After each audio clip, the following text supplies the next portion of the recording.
आमिर साहब इत्तलात के वजीर है और उनको इत्तला नहीं मिली कि उनको हटा दिया गया। भाई जब किया जाता है तो इतनी सफाकी से किया जाता है कि हमारी ये इत्तला है कि उससे पहले वो जो तर्जमानों के साथ प्राइम मिनिस्टर की मुलाकात हुई तो उसमें तारीफ की गई सबकी कि बड़ा अच्छा काम कर रहे हैं, और फयाजुल हसन चौहान साहब की भी की कि खास तौर पे आप जबरदस्त किस्म का जो है ना वो करते हैं। और उसके बाद वो क्लिप के अंदर अभी अगर प्रोड्यूसर साहब को मिल जाएगा कि वो बेचारे उनके लिए भी इतला आती है और उन्हें यकीन नहीं आ रहा था कि ये वाकई ऐसा हो गया। वो कह रहे नहीं मुझे तो इतला नहीं है, एक बेयकीनी की उनकी कैफियत थी। पर बात यह है, मेरा इतराज़ ये है, दो चीज़ें। एक ये है कि ये पीपल्स पार्टी के अंदर जो है जो सारे ही जो गला फाड़ने वाले माशाल्लाह जो है ना वो 80% इनका जो स्क्रीन टाइम है ना वो ये गला फाड़िए हैं सारे जो है ना। अच्छा। माजरत के साथ जो वाडा साहब, जैदी साहब, गिल साहब, फयाज साहब, ये सारा बस ये गला फाड़ ग्रुप है जो है। और जो 20% जो हमें वादा किया गया था कि जी पीटीआई बड़ी है कि इसके अंदर मिडिल क्लास के लोग हैं, बड़े पढ़े लिखे लोग हैं और बड़ी decent mummy daddy burger class भी इसके अंदर मौजूद है, इंग्लिश मीडियम लोग हैं, लम्स के ग्रुप हैं, पता नहीं क्या क्या गया है। वो चेहरे वो गायब हो गए हैं। अगर वो हैं भी तो वो कोई 10% 5% के करीब नजर आते हैं। वो किधर चले गए हैं, उनको क्यों नहीं आगे लाया जाता? ये रिक्वायरमेंट के सिर्फ बजाय इसके कि आप उनकी विकेट पे चले गए हैं, बल्कि वो अब आपके मुकाबले में नून लीग वाले बड़े बेहतर नजर आते हैं, संजीदा नजर आते हैं। जिस लेवल पे पीटीआई जा चुकी हुई है इस लेवल तक आज तक कोई भी नहीं पहुंच सका। तो बुनियादी तौर पे ये जो सारा थीसिस है कि आप इन गला फाड़ियों के जरिए जो है ना अपना मैसेज भेज सकेंगे अवाम को, गलत है। आपको इश्यूज ठीक करने हैं। और इस वक्त सबसे बड़ा हम सबसे पहले मेरा महंगाई को जब हम ज़राअत की बात करते थे, हम जब ये कॉटन की बात करते थे और गंदम की बात करते थे उस वक्त कोई नहीं करता था। एनर्जी की भी हम ये क्रेडिट लेना चाहेंगे थोड़ा सा कि हम शुरू से कह रहे थे गैस की, बिजली की ये बातें करते थे और लोग कहते थे कि जी और इन पे रेटिंग नहीं आती है यार, ये क्या बड़ा टेक्निकल इशू है।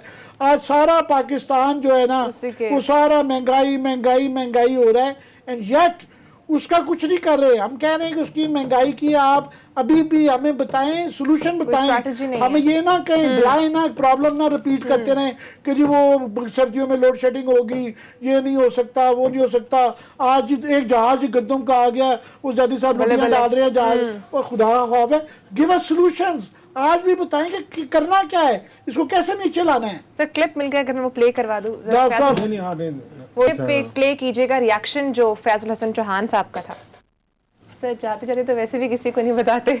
नहीं वो खान साहब का स्टाइल मैंने बता तो दिया ना, ऐसे कट मारते हैं बंदे को कि उसको वो कहते हैं ना कई दिन तक वो सोचते रहते हैं कि मेरे साथ हुआ क्या है। ये असद उमर को भी संभलने में साल लगा था बेचारे को, 1 साल पूरा लगा था कि खान साहब से भी मिल के आया हूँ और देखें उन्होंने बैठे बैठे मुझे नहीं कहा। हालांकि कट्सी होती है कि अगर आपने किसी को रिलीव करना हो तो उसको बुलाते हैं, चाय का कप ऑफर करते हैं, उसकी सर्विसेज को अप्रिशिएट करते हैं। ये वो स्टाइल है। खान साहब तो कहते हैं कि पॉलिटिक्स में गुलामाना हम ये बादशाहाना स्टाइल है, ये बादशाहाना स्टाइल होता है। तो फयाज चौहान को कुछ भी कहे आपकी खातिर, वो लड़ा तो है ना शेर का बच्चा जैसे भी था, ये हम भी उस पर तनकीद करते थे, जो भी करते थे। आपके लिए इतना लड़ा है, दुश्मनियां गालियां खाई हैं उसने पूरी दुनिया से।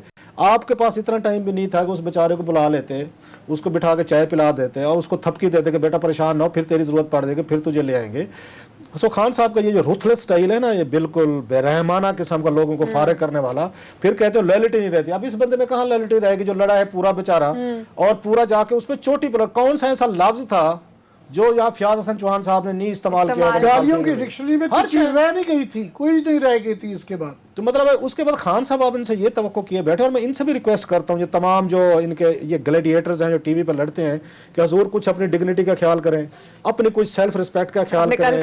आपने कल को छोड़ें, जो भी हो, थोड़ा सा टीवी पे बैठ के जिस खान साहब के लिए आप लड़ते हैं, जिस खान साहब के लिए उनकी शान में कितने कितने बड़े कसीदे हमें सुनाते हैं, तो वो एक आपको सेकंड नहीं लगाते फायर करने में और को बताते भी नहीं में, एक आपको मैसेज करने का टेक्स्ट के काबिल भी नहीं समझते कि भाई साहब आपको हटा रहे हैं। तो थोड़ा सा सारजी ठंडे रहे, थोड़ा सा उसके साथ कोई डिग्निटी और सेल्फ रिस्पेक्ट के साथ टीवी पे हैं, इतने भी जोश में ना आ जाए। मेरा ख्याल है दूसरी दफा यहाँ पे ये हुआ होगा, मगर ये मीडिया के अंदर जो है ना एक वो रिवॉल्विंग चेयर लग रही है, वो मैरी गो राउंड जारी है कि वो कई यहाँ पे कोई ऐसे PM भी लग गए हैं सारी।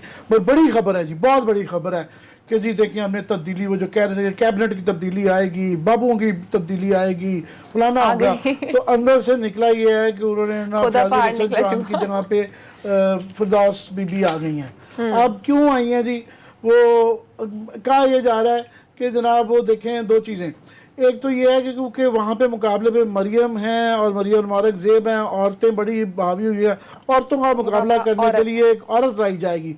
दूसरा ये है कि फयाजुल हसन चौहान साहब या ये सारे गवर्नमेंट के जो है ना कोई डिफेंड कर रहे थे, तो यहाँ पे इस्टेब्लिशमेंट को कोई वो नहीं था, और गलबन ये कहा जा रहा है कि शायद उनकी तरफ से आपा उधर बहुत ज़्यादा हाजिरी देती हैं, तो पहले भी यही कहा जाता था कि उनकी कैंडिडेट है, तो उन्हें कहा जी इनको भी ज़रा मौका दें, ये यही इस काम के लिए बेहतर है।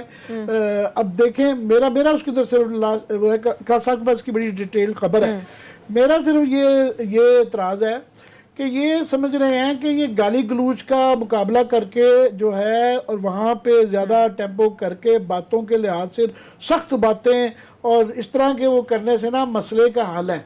हम ये कहते हैं कि जनाब आप मसला ठीक करें, आप महंगाई ठीक करें, आप गैस बिजली के रेट ठीक करें, गंदम उसका ठीक करें, तो ज़्यादा मसला बैठ जाएगा। ये गाली गलूच का मुकाबले के लिए कि जी फयाजुल चौहान साहब क्या ऐसी बात नहीं कर लेते जो फिरदौस बीबी आके कर रहे हैं, तो इससे काम नहीं बनने वाला।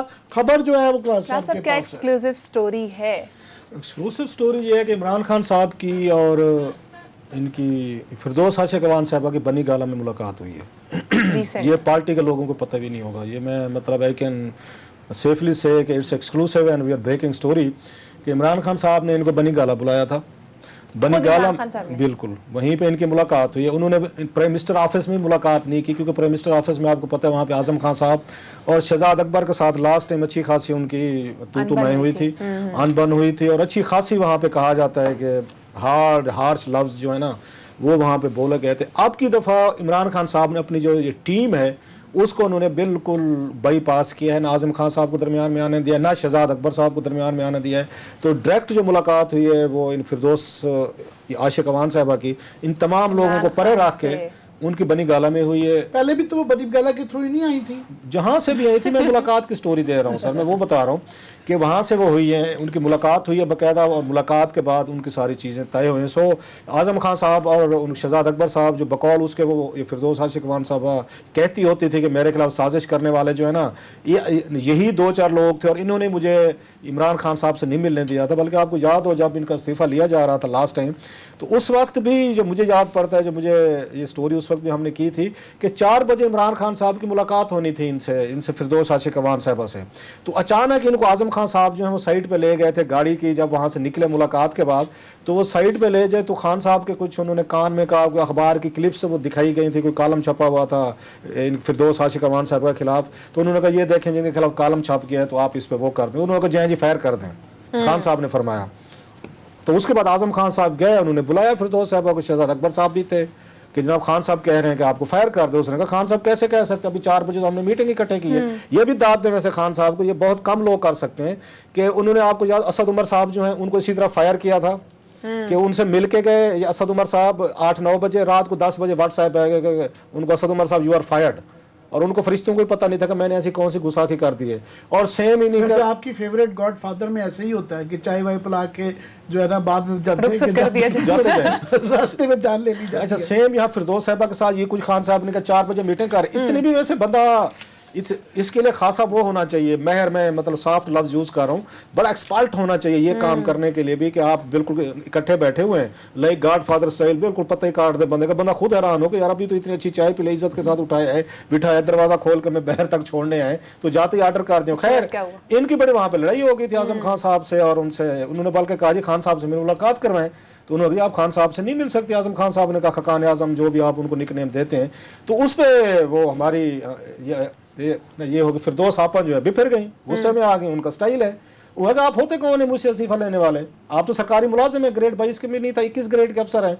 उन्होंने शहजाद अकबर को कहा, उन्होंने आप भी मेरी तरह वो है एक एडवाइजर टाइप है, अगर मैं इलेक्टेड नहीं हूँ, मैंने चलो इलेक्शन तो लड़े हुए हैं, मैं वजीर बनी हुई, आप एसए पीएम है, आप यहाँ पे क्या बेचती हैं और आप बैठ के बातें करते हैं। बल्कि बहुत सारे लोग तो और कुछ बातें बताते हैं कि क्या गुफ्तगू है, मैं वो यहाँ पे टीवी पे नहीं कह सकता। सो वो उन्होंने सक्सेसफुल इनको निकलवा दे, फिर ट्रेंड चला। पीटीआई को ये भी दाद दें जो Trend भी बंदा चलाते इनको छोड़ के जब उसके बाद गाली गलोच ट्रेंड और अपना इनका सेल है एक आधा स्ट्रेटेजिक सेल है जिसमें बड़े बड़े मुअज़्ज़िज़ीन हैं जो बड़े टीवी पे बड़े मुअज़्ज़िज़ीन आते हैं ये बैठ के उनको टैग नाम भी बताते हैं उनको नाम भी उसके बाद ये उसके ट्रेंड का भी बताते हैं कि किसको गाली देनी है किसको क्या लिखना है सब कुछ ये बड़े पढ़े लिखे लोग करते हैं। फिर उनके खिलाफ चलाया गया और उनको ये कहा गया था बाद में जब वो चली गई तो कहा गया कि जनाब आप अभी ना बोलें। जब उन्होंने टीवी पे इंटरव्यू दिए कुछ एक दो और भी गुफ्तगू हुई तो उनको कहा गया था मैसेज कि आप अभी अपने हल्के में जाएं और काम करें और वहाँ पे अभी आप गुफ्तगू ना करें यू विल बी रिवार्डेड। तो अब खान साहब को फिर एहसास हो गया है ये पिछली मैंने मेरे ख्याल पे ये आपको याद हो पिछले हफ्ते मैंने ये खबर भी दी थी अपने शो में कि खान साहब ने पिछली अपनी कैबिनेट मीटिंग में वजीरों पे नाराज हुए हैं कि जनाब आप अभी तक इसके हुकूमत का दिफा नहीं कर रहे आप अभी तक जाकर लड़ाई झगड़े नहीं कर रहे मतलब ये कि गाली गलोच नहीं कर रहे मतलब को गिलास जैसे वो अल्लाह बख्शे आपको याद है नईमुल हक साहब थे किसी को चमाट मारते थे और किसी को गिलास मारते थे पानी का वो शोज में।